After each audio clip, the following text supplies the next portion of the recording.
call 219. And we all know that today it's every second matters.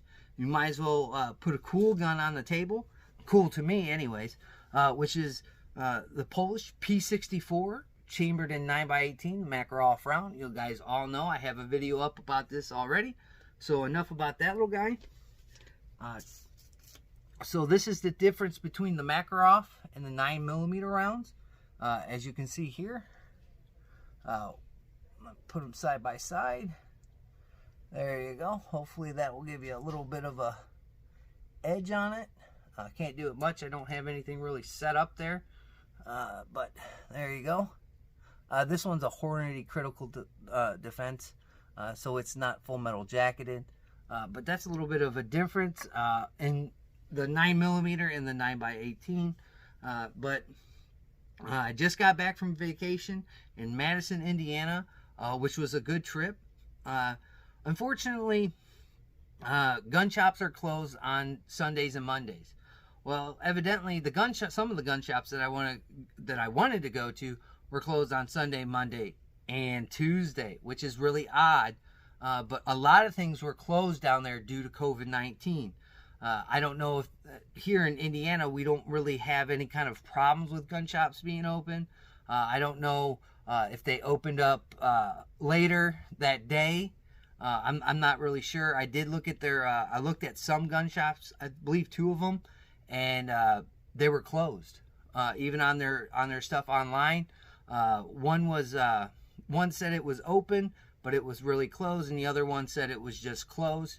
So I don't know what was going on there, but we didn't get to go to the little shops. But I did go to one shop, and these folks were open. And this is the gun that I was toting over there on Instagram between the sheets, is this one. This is a Bulgarian 9x18 Makarov with the Bakelite grips, if you can see up in there. There you go, there's that.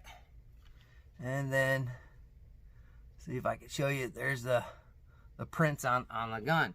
So I've been looking for one of these for quite some time now. It's been a while for me to try and find this gun. I did find them on Classic, which they didn't last too long. And then I found some on a different website, Atlantic Firearms it was. And I was mulling it over before all this stuff started to happen in the world. And I was like, well, I'll hold off on it. You know, I'll hold off on this for a minute, and then I'll go back and probably pick this gun up after I do my funds and all that stuff, and make sure I've got enough money, because you got to buy the gun, pay the taxes, and then the transfer fee. Well, I don't pay the transfer fee. That's null and void because I can have it shipped to my shop. So I went back to that website, and lo and behold, these were all gone. They're all gone. I looked online while I was down there at some of these websites, and even the ones that were with the black grips, those were sold out as well. So all these Makarovs were gone in the places I was looking. Surplus doesn't come up in my area often unless it's like a gun show, or you know, you just walk into your local gun shop one day and you have surplus guns. Before all this stuff started happening in the world, they were readily available. The Star BMs, the Max, the Polish P64s like I have, and then, you know, your rifles, your Mosins, and your SKSs.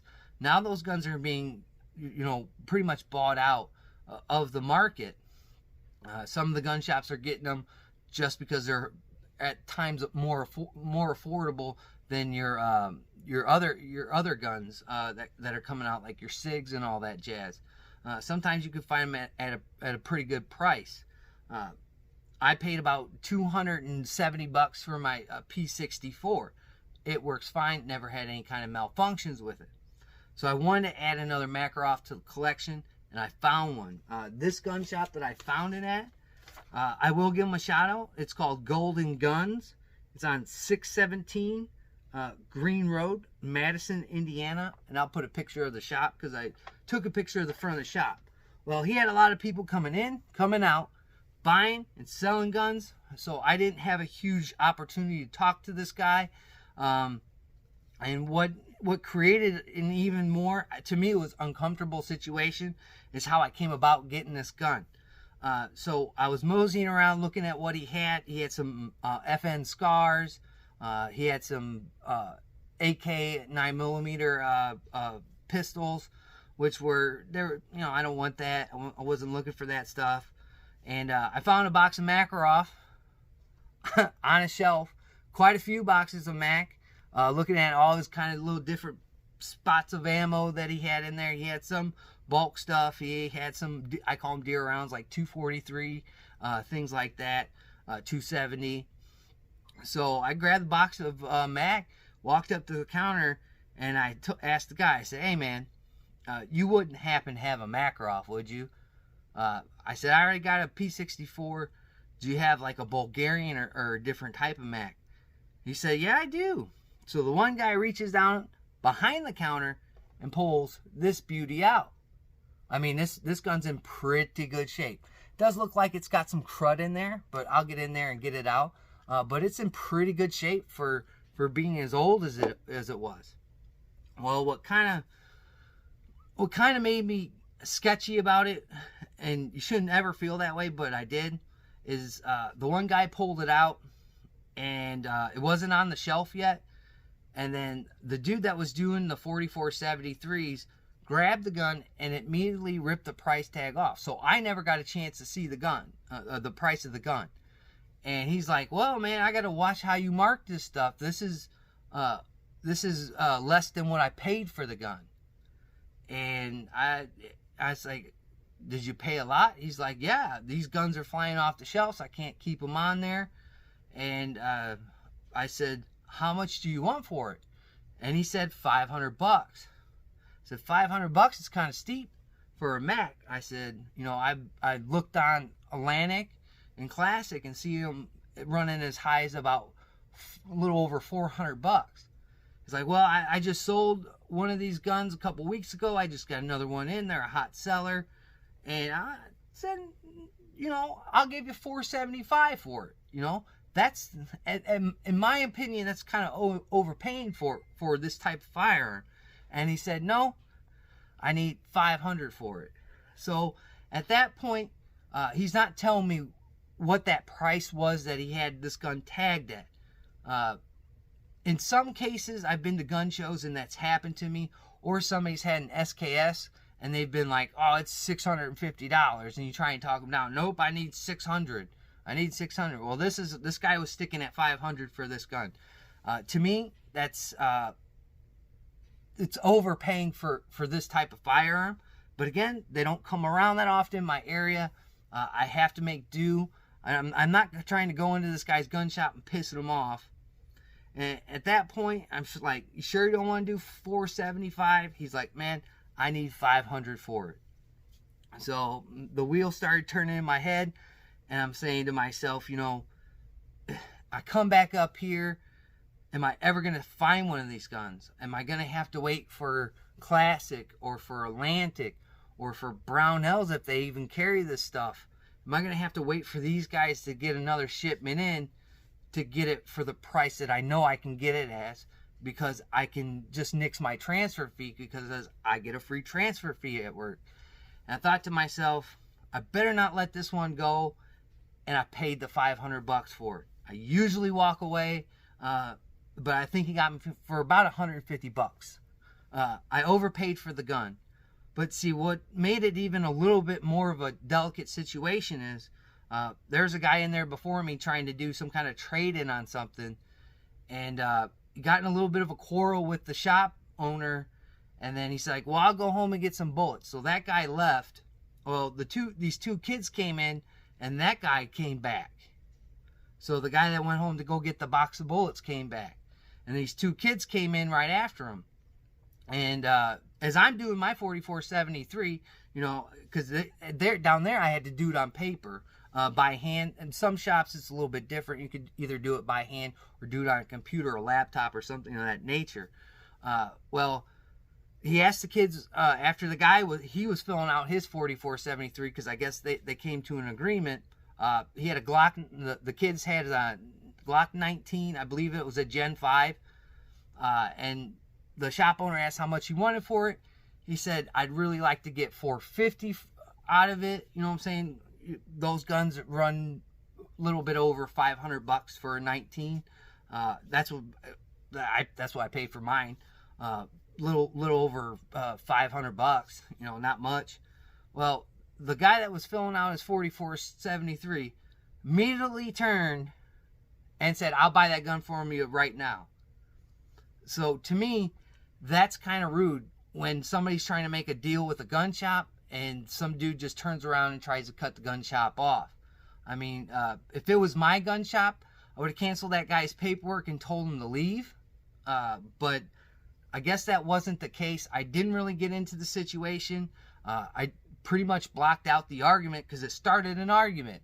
Because the guy asked, you know, I'm hooking you up with a deal on a gun that, you know, you're pretty much getting a couple of bucks off, and you're gonna come out from underneath me. Well, I just hurry up, did my paperwork, gave it to him. He ran me while I was kind of squabbling with this other guy, and got my proceed, got my gun, and left. I mean, that kind of creates a situation I don't want to be a part of. That could end bad. It could end bad. So hopefully it didn't. Hopefully those guys figured that out. I didn't pay attention to what happened with the two kids in the Glock. But to me, when you're in a gun shop and you're trying to undercut the gun shop, when he's just asking what you want out of the gun, and they haven't even come to agreement, I can understand if the gun shop and the other party couldn't come to agreement, and that guy wanted to go and buy the gun via private sale. That's fine. But cutting a gun shop like that, if it was my gun shop, that dude would have been out the door. I would have canceled his paperwork and given him back his shit. I think that's rude. You should always let that local gun shop, because, hey, man, we had a gun shop close. I know a couple other places had their gun shops closed. And when COVID gets out of control like it is now, they're going to start shutting gun shops down, you know, and you're not going to be able to get guns.